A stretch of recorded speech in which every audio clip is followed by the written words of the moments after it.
Assalamualaikum warahmatullahi wabarakatuh. Sobat Misteri Sunyi Mencekam, apa kabar Anda hari ini? Mudah-mudahan fine dan selalu dalam lindungan Allah Subhanahu wa Ta'ala. Kembali berjumpa dengan kami, channel yang setiap hari selalu menyuguhkan cerita-cerita misteri menarik. Dan kali ini kami masih akan melanjutkan sebuah kisah misteri yang berjudul Dendam Arwah Wanita Kupu-Kupu Malam Part 5. Sebuah perjalanan menebas jarak ratusan kilometer menuju barat, menyusuri jalanan panjang yang seakan tak berujung, dengan rasa lelah dan luka yang menggelayuti tubuh. Seharusnya hanya butuh waktu 8 jam saja untuk sampai ke lokasi yang menjadi tujuan kami. Sebuah tempat yang menurut Riri adalah tempat yang paling aman untuk Kinasi saat itu, atau setidaknya karena memang kami tidak punya opsi lain selain tempat itu. Kalau menurutku, harusnya kami sudah sampai sore ini juga, tapi tidak mungkin juga Riri dan Gama akan kuat mengemudi tanpa istirahat.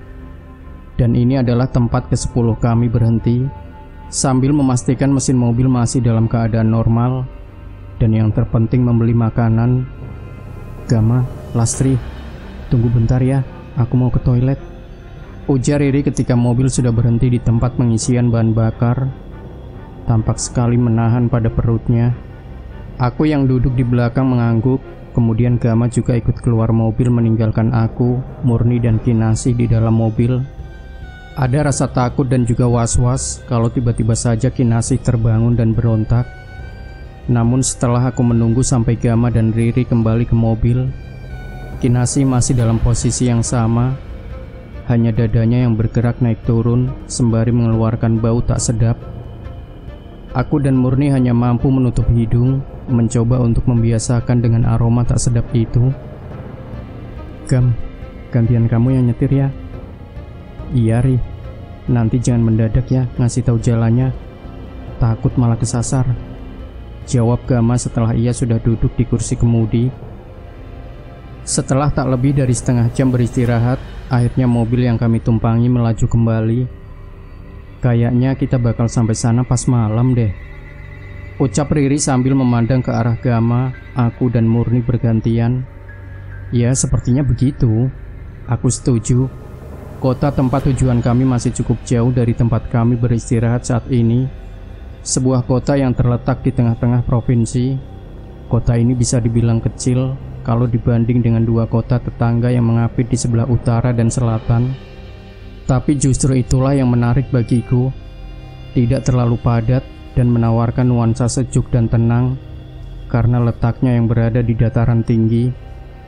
Setelah menempuh berjam-jam, akhirnya mobil yang aku tumpangi sampai di sebuah desa yang menurutku tidak seperti yang aku bayangkan sebelumnya.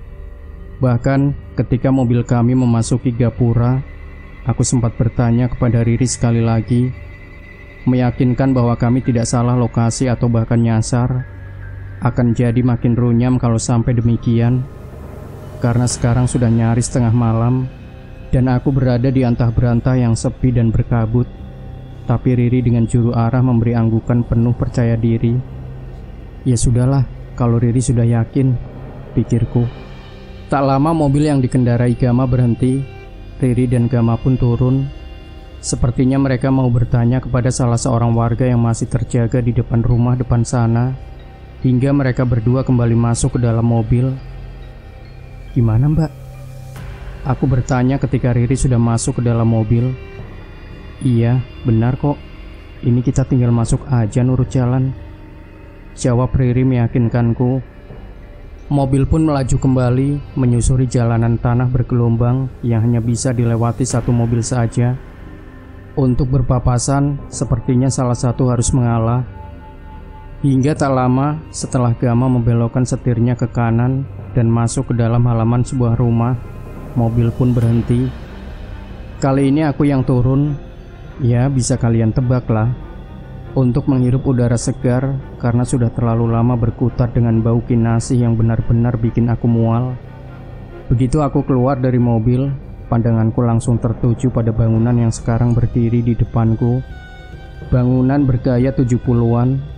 Jendela-jendela di setiap ruangan masih terbuka dari kayu dengan taman bunga yang cukup terawat. Walaupun ada sedikit khawatir dengan bangunan yang terlihat tua dan terkesan gelap, aku masih berusaha untuk berpikir positif.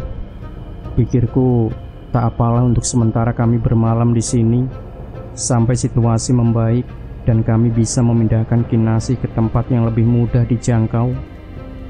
1-2 kali ketukan dan salam, masih belum ada sautan dari dalam rumah. Pikirku, mungkin karena sudah larut malam, si pemilik rumah sudah tidur. Tapi ketika aku mengetuk untuk yang ketiga kalinya, suara gemerasak langkah kaki tiba-tiba saja terdengar dari dalam rumah bersamaan dengan suara wanita. Kemudian pintu dibuka. "Cari siapa ya, Mbak?" ujar wanita yang aku sendiri belum tahu namanya, sembari menengok ke arah belakangku, tepatnya ke arah kendaraan kami yang masih menyala. "Saya Riri, dan ini teman saya, Lastri, Bu. Kami kesini atas perintah Pak Warno. Katanya disuruh menemui Lek Bimo," sahut Riri menjelaskan maksud dan tujuan. Kemudian Riri mengangkat tangannya ke arah Gama, memberi isyarat untuk mematikan mesin mobilnya. Terlebih lagi ketika beliau yang memperkenalkan diri dengan nama Bu Fitri, begitu ramah dan antusias. Bahkan beberapa detik aku dibuat terpana oleh penampilannya. Ada satu keanggunan yang terpancar secara natural. Walau mungkin beliau sudah tidak muda lagi, mungkin umurnya sudah berkepala 6, terkaku, tapi gestur dan penampilannya begitu berbeda dan menarik hati, seperti ada aura karismatik khas perempuan Jawa. Bu Fitri menyambut kami dengan senyum hangat. Aku yang sesama perempuan saja bisa terpesona, apalagi kalau pria yang melihatnya.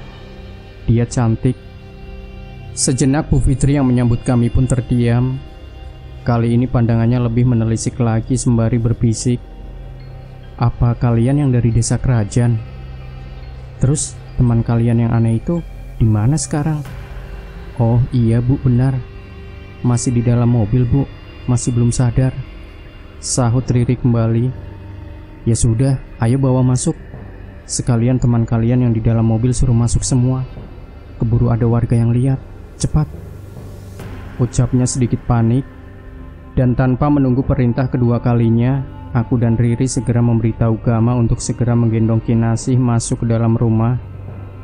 Dengan bantuan satu pria yang lebih tua dari Bu Fitri, Gama membopong Kinasih mengikuti langkah kami.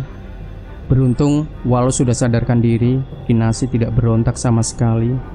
Bahkan yang lebih mengejutkan, dia bisa tersenyum ketika Bu Fitri mendekat dan membelai rambutnya yang awut-awutan itu. Sepertinya mereka berdua akan cocok satu sama lain. Dan setelah beberapa kali aku melangkah memasuki rumah Bu Fitri, sampailah aku di sebuah kamar yang disiapkan. Letaknya berada di bagian paling belakang dan berdempetan dengan pagar tembok belakang setinggi 2 meter, yang kemungkinan berbatasan dengan hutan. Karena walaupun gelap, aku bisa melihat dengan jelas pohon yang tinggi menjulang di belakang sana. "Mbak, Mas, mohon maaf ya. Ini Ibu siapkan kamar di sini. Kalau nanti Mbaknya teriak, suaranya tidak sampai luar," Bu Fitri berujar sambil mempersilahkan kami membawa masuk Kinasih ke dalam. Ternyata setelah aku masuk ke dalam kamar, ruangan ini lumayan besar dan bersih. Temboknya berwarna putih, walaupun ada sedikit bercak rembesan air hujan, dan lampunya juga menyala terang. Pandanganku mengedar ke sekeliling dalam ruangan. Selain sebuah ranjang besi berukuran cukup luas, ada juga almari kayu dan meja kursi, semuanya tertata rapi. Kemudian Gama dan lelaki tua itu dengan sangat hati-hati mendudukkan Kinasih di tepian ranjang. "Mbak Asih, sementara di sini dulu ya." Gama dengan nafas terengah karena kelelahan mencoba berbicara kepada Kinasih. Lagi-lagi respon yang aku dapatkan ketika Gama menyelesaikan kalimatnya untuk Kinasih hanya sebuah senyuman lebar yang tak nyaman dipandang dan gigi-giginya yang sebagian tampak menghitam. Apalagi ketika aku melihat reaksi Riri dan yang lain yang baru pertama kalinya melihat kengerian dari senyuman Kinasih berkidik ngeri. Kok saya tidak dikasih tahu kalau Kinasih hamil? Dari belakang Bu Fitri menyeruak masuk melewatiku sambil bergumam. Dia kemudian maju dan duduk di samping Kinasih dan membelai rambutnya. Oh tidak, Semuanya yang ada di dalam kamar itu terdiam. Kami terdiam bukan berarti kami menyembunyikan kehamilan Kinasih, melainkan sepenuhnya tidak mengetahui jika Kinasih dalam kondisi hamil. Aku kemudian melirik ke semua orang yang ada di dalam ruangan itu. Gama tampak menunduk. Riri entah kenapa sedari tadi terus-menerus menoleh ke arah luar kamar. Sedangkan lelaki tua yang membantu Gama membopong Kinasih tadi bersender di pintu kamar dengan wajah pucat dan seakan selalu membuang pandangan ke arah Kinasih. Maaf Bu Fitri, aku memilih untuk bicara, menjawab sekaligus memecah keheningan yang sempat tercipta.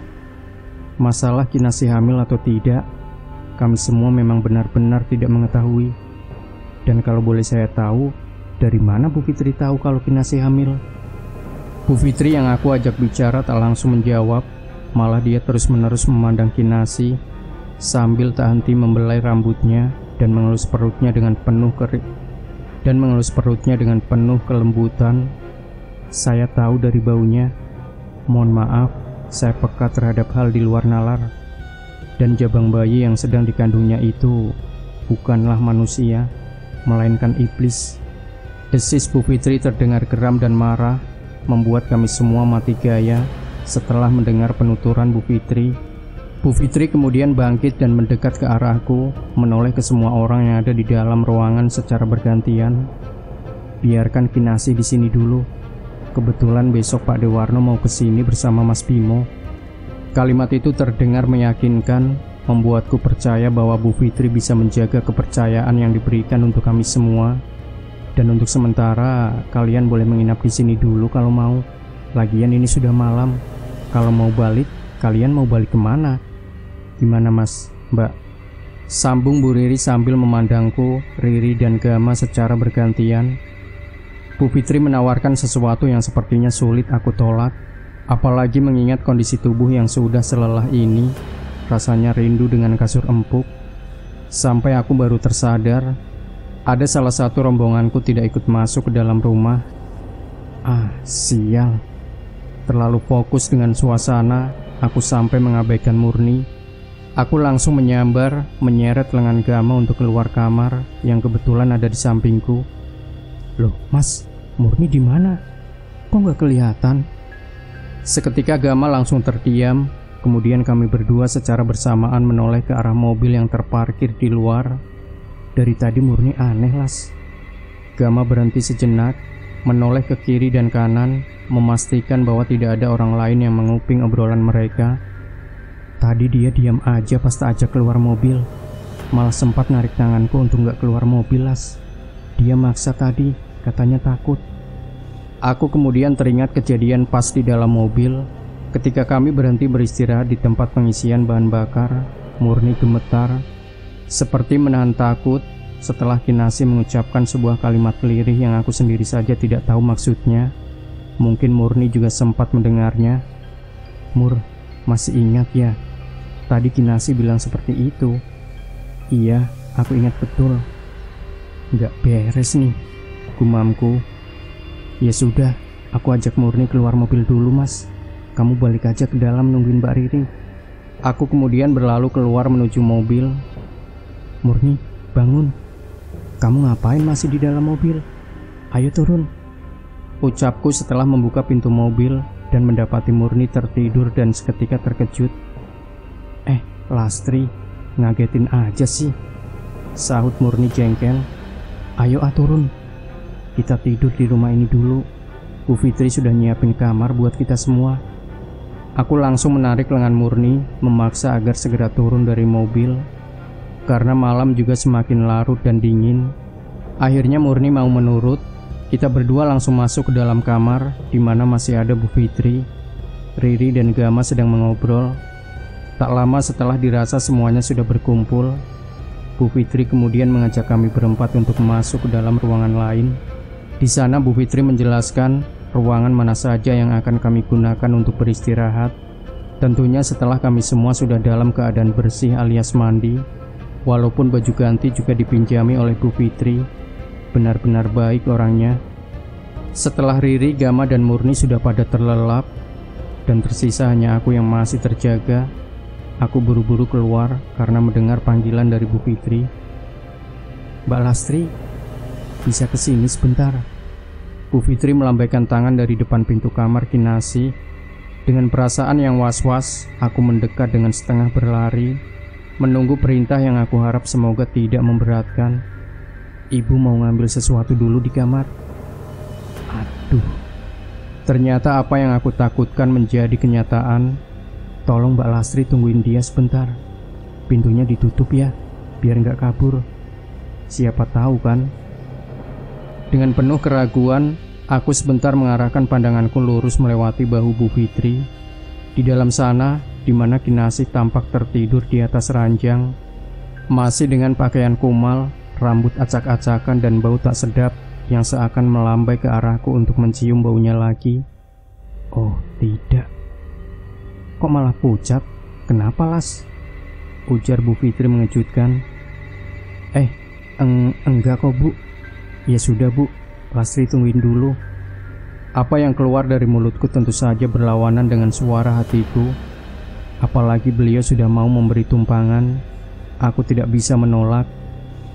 Kini Bu Fitri benar-benar meninggalkanku sendiri. Sebelum kemudian aku masuk ke kamar dengan keterpaksaan dan kepasrahan. Aku sengaja tidak menutup pintu sepenuhnya. Kalau nanti ada apa-apa, aku bisa langsung lari keluar dengan cepat. Apalagi ketika aku sudah berada di dalam kamar, rasa takut dan mencekam tiba-tiba saja mendera. Karena malam ini belum pernah aku merasa sebegitu takutnya, terjebak dalam satu ruangan bersama perempuan yang kini tidur dengan mata terbuka. Tubuhnya terlentang, tapi kepalanya miring ke samping.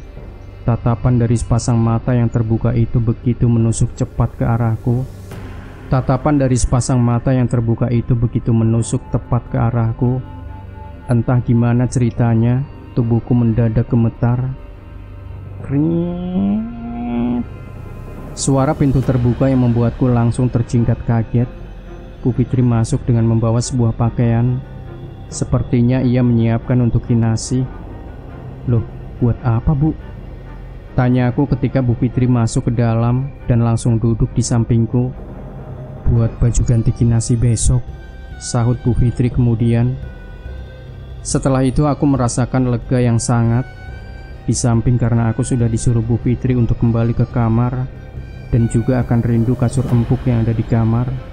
Tanpa ada gangguan apapun, malam itu aku bisa tidur dengan sangat nyenyak, melupakan sejenak masalah rumit yang sedang aku hadapi, hingga rasa lelah menuntun mataku untuk terpejam dan tertidur. Matahari perlahan terbit, sinarnya jatuh ke setiap sudut, menyelinap masuk di antara pohon-pohon yang menjulang, menghantarkan kehangatan yang merasuk hingga ke sanubari yang paling dalam. Aku dan Riri sedang duduk di halaman depan rumah, menikmati kesejukan udara pagi dan suasana pedesaan yang masih asri. Di jalanan desa, tampak beberapa warga mulai berlalu lalang, bersiap menjalankan aktivitas seperti biasa. Beberapa ibu-ibu paruh baya berjalan saling beriringan, sambil langkahnya serempak menyusuri rumput berembun, sambil saling husuk berbincang satu sama lain. Aku rasa di sini adalah tempat paling tepat untuk healing, melarikan diri sejenak dari penatnya pekerjaan. Apalagi dengan rindangnya pohon yang berdiri berjajar di pinggir jalan, menambah suasana menjadi rileks dan bahagia. Hingga tanpa aku sadari, dari arah samping suara lelaki tua mengejutkanku dan Riri. "Ngalamunin apa kalian, Bu?" sapa lelaki tua yang tak lain Pak Warno. "Loh, Pak Warno? Sejak kapan sampai Pak? Katanya sama Lek Bimo. Lah mana beliau?" sahut Riri yang langsung nyerocos membombardir pertanyaan kepada Mbah Warno. "Bapak baru saja sampai, Dok. Tadi Bimo nggak bisa ikut ke sini. Dia lagi ada urusan penting. Keadaan Kinasih gimana, Dok?" sambung Pak Warno menjelaskan sekaligus balik bertanya. Aku dan Riri saling pandang sebelum menjawab pertanyaan Pak Warno. Bu Fitri lebih dulu menjawab, "Lagi di kamar belakang, Mas. Barusan aku mandikan," sahut Bu Fitri dari arah belakang mengejutkan. Bersamaan dengan itu, sambutan Bu Fitri yang tampak begitu cantik dengan rambut pendek sebahu yang dibiarkan tergerai di umurnya yang sudah lebih dari setengah abad. Pak Warno membalas dengan menganggukkan kepala. "Sepurane ya Mas Warno, kalau saya merepotkan. Karena ini sudah tidak bisa lagi dihentikan. Jadi saya meminta sampean ke sini untuk membantu kami semua." Sambung Bu Fitri lagi menjelaskan. "Ndak apa-apa." Bu Fitri mengangguk dan kemudian mengajak Pak Warno untuk ke belakang. Sedangkan aku dan Riri mengekor di belakang Pak Warno. Sesampainya di depan kamar, "Monggo masuk Mas." Bu Fitri mendorong pintu ke dalam, membuatnya kini terbuka lebar. Walau samar-samar bau tak sedap masih tercium, namun itu tak mengganggu indera penciuman Pak Warno. Tapi Pak Warno tak bereaksi. Perhatiannya tertuju ke arah Kinasih yang kini duduk dengan tenang di tepi ranjang. Rambutnya yang panjang itu tampak basah, sedang tubuhnya yang kurus dibalut daster. Semuanya tampak baik-baik saja, kecuali senyuman Kinasih yang membuat Pak Warno seketika terkejut. Sebentar aku terdiam sembari menatap tajam ke arah Kinasih, sebelum Pak Warno menggeser kursi dan kemudian duduk tepat di depannya, hingga pandanganku berhenti di satu titik, di mana perut Kinasih yang tiba-tiba saja sudah membesar, yang membuatku seketika menatap heran penuh tanda tanya. Kok bisa dan sejak kapan? Batinku. Entah Riri juga melihatnya atau tidak, yang pasti perut Kinasih sekarang sudah membesar. Astaga, dia hamil. Desis Pak Warno yang ternyata beliau juga memperhatikan. Seketika semua orang di tempat itu, termasuk Riri, terkejut. "Las, sejak kapan itu?" Riri tiba-tiba saja bertanya. Aku menggeleng menyahut pertanyaan Riri. Riri tiba-tiba saja bertanya. Aku menggeleng menyahuti pertanyaan Riri. Terdengar helaan nafas Pak Warno sebelum ia melanjutkan kembali ucapannya. "Sudah gak beres. Ini bukan anak manusia." Baru sekali ini, benar-benar baru sekali ini, aku dibuat terkejut dengan penampilan perut manusia yang baru beberapa jam yang lalu tidak menandakan hamil. Tapi saat ini aku jelas banget kalau perut Kinasih sudah membesar, mungkin menjelang 8 bulan.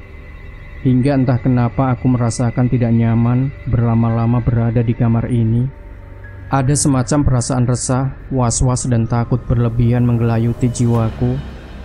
Seakan kamar ini adalah dunia lain, dunia yang gelap dan kelam. Tapi aku tak punya pilihan. Aku dan yang lain sudah sampai di sini dan berharap kedatangan Pak Warno dan bertemunya Bu Fitri mampu membantu masalah rumit ini. Sejenak Pak Warno memejamkan matanya. Aku pun mengikuti, mencoba menerawang. Apakah aku bisa melihat apa yang sedang Pak Warno lakukan? Tapi nihil. Aku tidak bisa menembusnya. Tampaknya Pak Warno bukan orang sembarangan. Begitupun dengan Riri. Ia tiba-tiba saja menyenggol lenganku. "Nggak sopan," ketus sekali nadanya. Pak Warno semakin mendekatkan duduknya di hadapan Kinasih. Bapak sudah lama menangani masalah seperti ini, tapi tampaknya dendamnya lebih kuat daripada ilmuku. Tegas dan berat ucapan yang keluar dari bibir keriput Pak Warno menjelaskan. Kalau dilihat dari cara dia memandang dan tersenyum, itu membuat jantungku berdesir. Apalagi sepasang matanya. Tatapannya itu tidaklah kosong, tapi begitu mendalam. Bibirnya yang membentuk seulas senyum itu seakan ingin menunjukkan bahwa ia tidak takut pada siapapun dan apapun. Sampai dengan gestur yang ia tunjukkan, di mana Kinasih lebih memilih mengelus-elus perutnya sembari tertawa cekikikan. Tak lama setelah itu, Pak Warno, Bu Fitri dan Riri meninggalkan kamar Kinasih. Setelah Pak Warno berhasil membuat Kinasih tertidur, sekarang tinggal aku saja yang masih di dalam. Aku hanya penasaran saja ingin melihat wajah Kinasih dari dekat. Namun ketika aku duduk di tepian ranjang sembari memandanginya, tiba-tiba saja ia bangkit dan duduk. Sontak membuatku terkejut. Tapi kali ini Kinasih memberikan gestur dengan jari telunjuknya untuk diam. Layaknya perintah, aku seketika terdiam. Mulutku bergetar menahan rasa takut. Ingin teriak tapi mata Kinasih seolah tajam menatapku, memberi peringatan agar tidak mengeluarkan suara. Sampai ia kemudian bangkit, berjalan memutariku dengan cara terseok-seok. Mataku yang seolah terhipnotis mengikuti kemana saja Kinasih berjalan, sampai ia berhenti menatapku sangat tajam, membuatku semakin kalut dalam ketakutan. Takut kalau dia akan menyakitiku atau semacamnya. Aku berharap siapapun bisa menolongku. Tapi setelah 10 menit berlangsung, suasana masih sama, hening dan sunyi. Benar-benar terjebak dalam ketakutan yang luar biasa. Aku ingin berteriak, namun suaraku tertahan di tenggorokan. Entah kenapa, Kinasih yang ada di depanku ini seolah menunjukkan rasa benci dan amarahnya yang meluap. Beberapa kali juga ia berbicara. Kalimat yang diucapkan terkesan seperti melantur tak terarah dan tak memiliki makna khusus. Kinasih menyebut nama-nama tertentu dengan intonasi seperti seseorang yang sedang mengingat atau menghitung dengan jari-jari tangannya. Kemudian Kinasih mendekat, berjalan sangat pelan, hingga jarak tak sampai 1 jengkal. Kini wajahku dan wajahnya saling bertatapan. Dengusan nafasnya jelas terdengar. Bau yang keluar dari hidungnya pun juga aku bisa menciumnya. Dan sekarang ia membisik di telingaku dengan sangat lirih.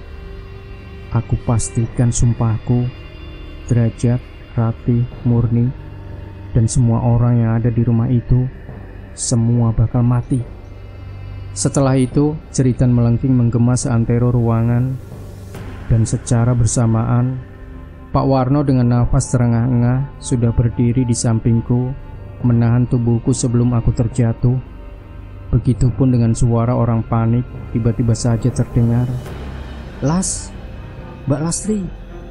Hingga aku merasakan tubuhku diguncang sebelum semuanya begitu gelap, benar-benar gelap. Nah, Sobat Misteri Sunyi Mencekam, cerita ini masih ada 2 part lagi yang tidak boleh Anda lewatkan. Jangan lupa berikan komentar Anda, like, share video ini, subscribe channel Sunyi Mencekam, dan kembali nantikan cerita-cerita misteri terbaru dari kami. Wassalamualaikum warahmatullahi wabarakatuh.